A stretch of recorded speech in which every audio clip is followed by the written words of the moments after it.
ಪೊಲೀಸ್ನವ್ರು ಬೇರೆ ಬಂದಿದ್ದಾರೆ. ಯಾರು ಕಂಪ್ಲೇಂಟ್ ಕೊಟ್ಟಿರ್ಬೋದು? ನಮಸ್ಕಾರ ಪೊಲೀಸಪ್ಪ. ನಮಸ್ಕಾರಮ್ಮ.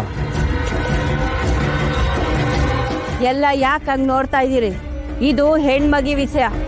ಎಲ್ಲ ನಾವೇ ಮಾಡ್ತೀವಿ ಅಂತ ಹೋಗಕ್ಕಾಗಕ್ಕಿಲ್ಲ. ನಮ್ ಕೈಲಾಗದೆ ಇರೋದನ್ನ ಪೊಲೀಸಪ್ಪ ಮಾಡ್ತಾರೆ.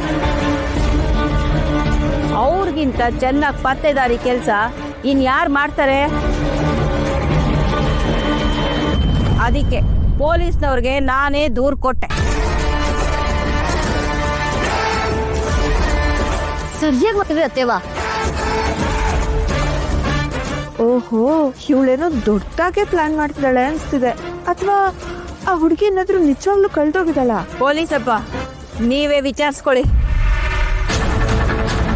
ಅಲ್ಲಮ್ಮ, ನೀನು ಯಾವ ಸೀಮೆ ಸ್ಕೂಲ್ ಟೀಚರಮ್ಮ? ಅಲ್ಲ, ನಿನಗೆ ಬುದ್ಧಿ ಬೇಡವಾ? ಮಕ್ಕಳನ್ನ ಯಾಕೆ ಗದ್ದೆ ಕರ್ಕೊಂಡೋಗಿದ್ದೆ?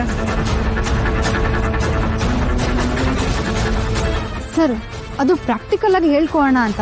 ಈಗ ಆಯ್ತಲ್ಲ ಪ್ರಾಕ್ಟಿಕಲ್, ಸಾಲ್ದಾ? ಎಲ್ಲದಕ್ಕೂ ಒಂದು ಲಿಮಿಟ್ ಇರುತ್ತೆ. ಯಾರು ಹೇಳಿದ್ದು ನಿಮಗೆ ಗದ್ದೆ ಕರ್ಕೊಂಡು ಹೋಗೋದಕ್ಕೆ? ಮಕ್ಕಳನ್ನ ಸ್ಕೂಲಿಂದ ಆಚೆ ಕರ್ಕೊಂಡು ಹೋಗ್ಬೇಕು ಅಂದರೆ ಪೇರೆಂಟ್ಸಿಂದ ಲೆಟ್ರ್ ಬರ್ಸ್ಕೊಂಡು ಸಿಗ್ನೇಚರ್ ಹಾಕ್ಸ್ಕೋಬೇಕು. ಹಾಕ್ಸ್ಕೊಂಡಿದ್ದೀರಾ? ಪೊಲೀಸಪ್ಪ ಏನ್ ಹಂಗಂದ್ರೆ? ಓಹೋ ಅವ್ರ ಅಪ್ಪ ಅವನ್ ಕೈಲಿ ಬರ್ಸ್ಕೋಬೇಕಾ? ಹಂಗೆಲ್ಲ ನಿಯಮ ಆಯ್ತಾ? ಹೌದು, ಶಾಲಾ ಮಕ್ಕಳುಗಳನ್ನ ಪ್ರವಾಸಕ್ಕೆ ಕರ್ಕೊಂಡು ಹೋಗ್ಬೇಕು ಅಂದರೆ ಪೇರೆಂಟ್ಸಿಂದ ಸಿಗ್ನೇಚರ್ ಹಾಕ್ಸ್ಕೊಂಡ್ಬರ್ಬೇಕಾಗತ್ತೆ. ನಾವೇನೋ ಓದಿಲ್ಲ, ನಮ್ಗೇನು ಗೊತ್ತಿಲ್ಲ. ಟೀಚರಮ್ಮ, ನಿನಗಾದ್ರೂ ಗೊತ್ತಾಗಕ್ಕಿಲ್ವಾ?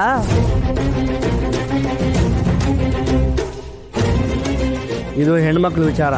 ಎನ್ಕ್ವೈರಿ ಮಾಡೋಕ್ಕೆ ನಿಮ್ಮನ್ನ ಸ್ಟೇಷನ್ಗೆ ಕರ್ಕೊಂಡು ಹೋಗ್ತಾ ಇದ್ದೀನಿ. ನಿಮ್ಮನ್ನ ಅರೆಸ್ಟ್ ಮಾಡಬೇಕಾಗತ್ತೆ.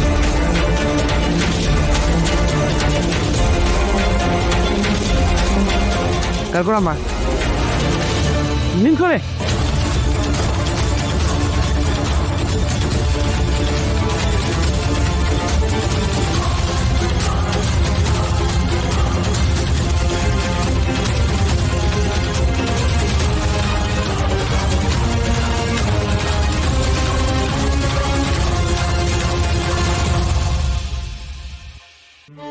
ದಯವಿಟ್ಟು ಹಂಗೆ ಮಾತ್ರ ಮಾಡಬೇಡಿ.